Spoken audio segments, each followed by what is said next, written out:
Equal है 9। यानी कि हमें HCF दिया हुआ है कौन सी संख्याओं का, 306 और 657 का। इसमें से हमें पहली संख्या दी हुई है 306, दूसरी संख्या है 657। आपको अगर याद हो तो मैंने आपको एक फॉर्मूला बताया था कि पहली संख्या गुणा दूसरी संख्या बराबर लासा गुणे मासा, यानी HCF इंटू LCM। तो हमें इसका फाइंड करना है LCM।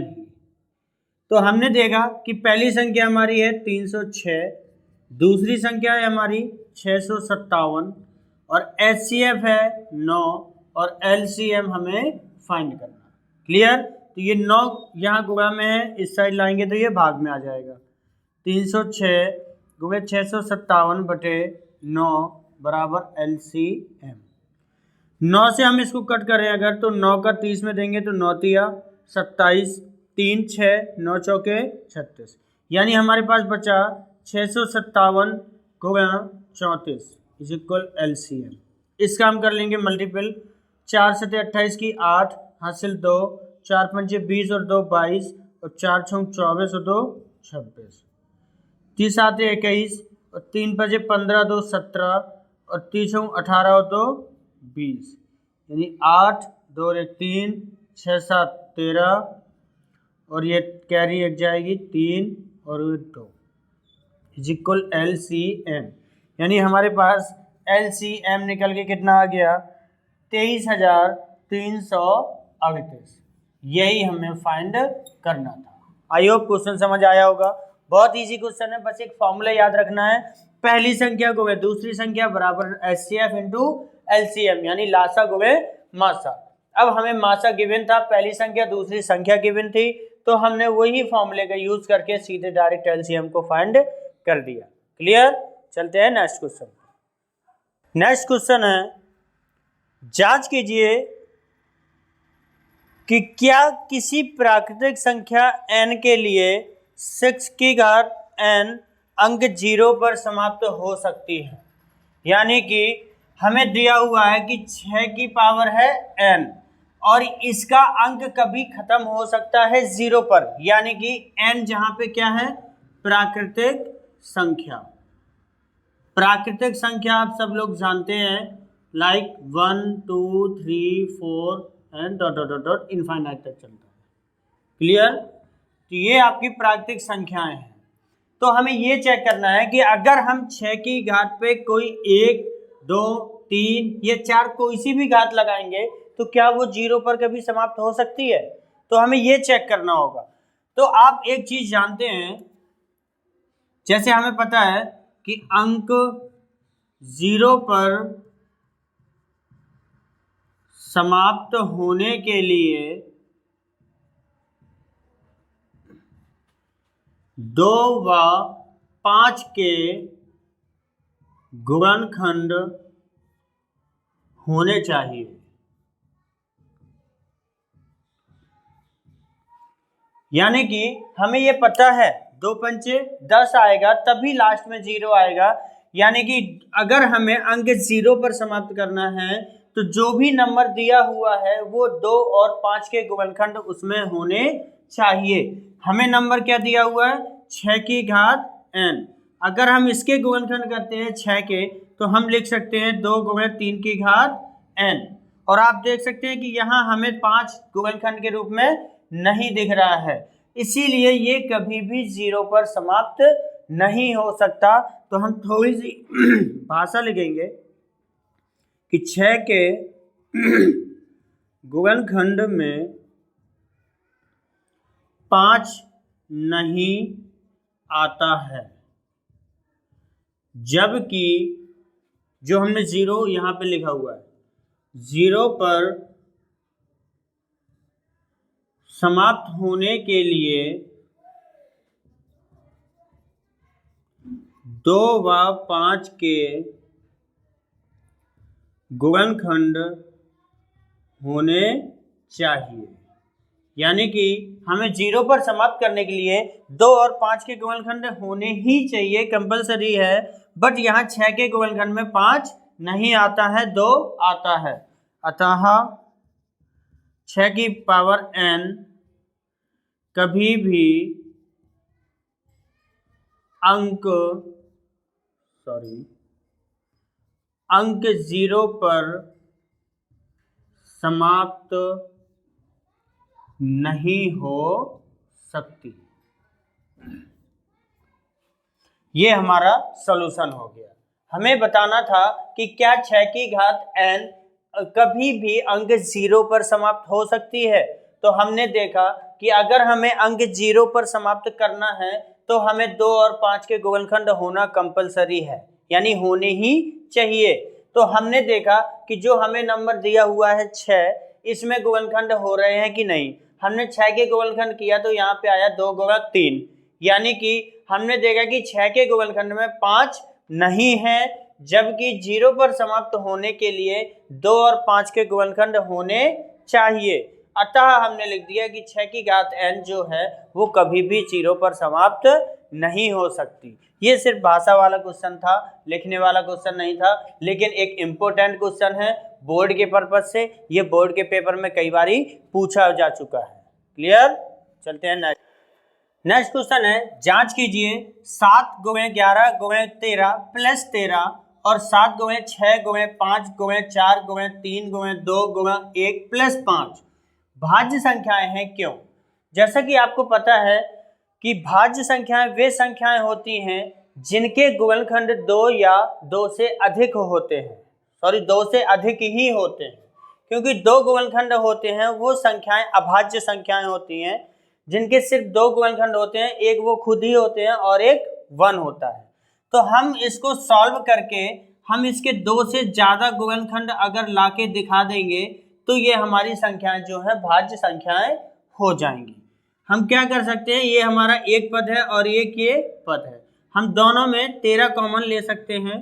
तो यहाँ पे हमारा बच जाएगा 7 × 11 प्लस 13 एकम 13, ये हो जाएगा 11 × 7 77 प्लस 1 यानी कि 78। आप चाहो तो 78 के खंड कर सकते हो, 13 × 78 यानी 13 × 3 × 2 और गुणा 1।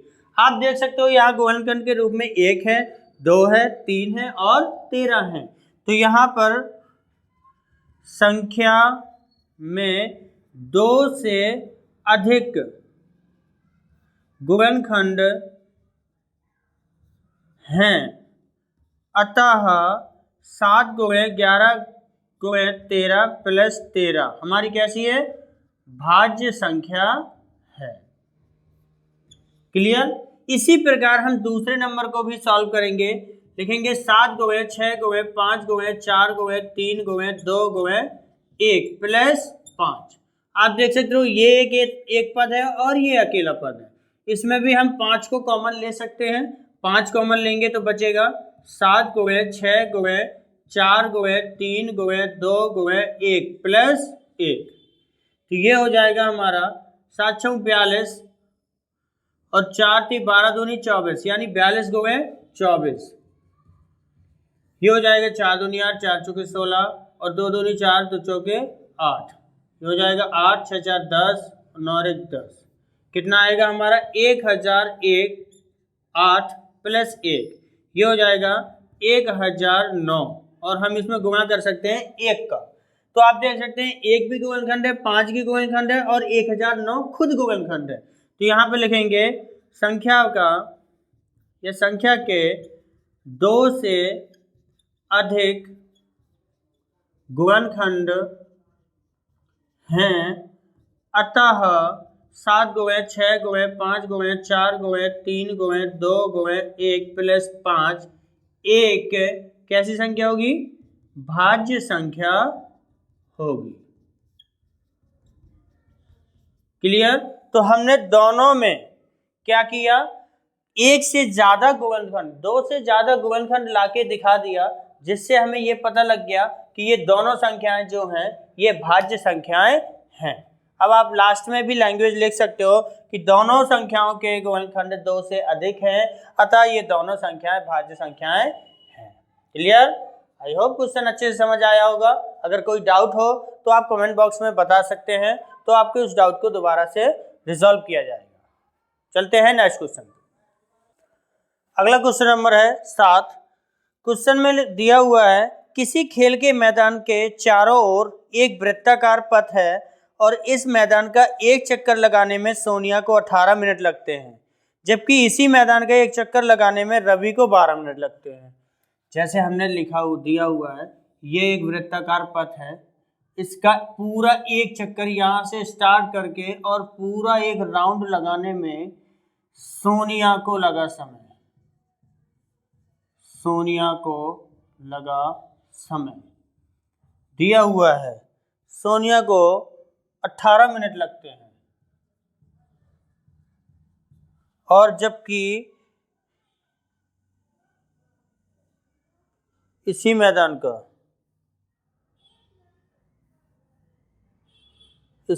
का एक चक्कर लगाने में रवि को लगा समय बराबर 12 मिनट लगते हैं। तो बोल रहा है मान लीजिए वे दोनों एक ही स्थान पर और एक ही समय पर चलना प्रारंभ करके एक ही दिशा में चलते हैं, तो कितने समय बाद वो प्रारंभिक स्थान पर मिलेंगे। इस तरीके के क्वेश्चन भी आपसे बोर्ड एग्जाम में पूछे जाते हैं। अब इन क्वेश्चनों में क्या होता है कि सिर्फ भाषा दी रहती है और हम ये कंफ्यूज हो जाते हैं कि इसमें हमें क्या करना होगा।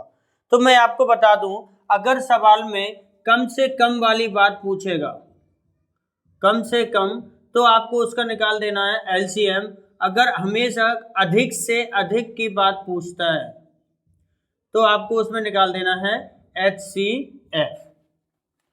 या फिर इस तरीके के क्वेश्चन जिसमें टाइम दिया हो और वापस से पुनः प्रारंभिक स्थान पर कब मिलेंगे, या फिर ऐसी टाइप से घड़ी वाला क्वेश्चन होता है कि 3 घड़ियां इतने इतने समय के अंतराल के बाद बजती हैं और वो कितने समय बाद एक ही समय पर बजेंगी, एक साथ कब बजेंगी। तो ऐसे सवालों में भी हम डायरेक्ट एलसीएम निकाल देते हैं। तो यहाँ पे हम लिखेंगे दोनों को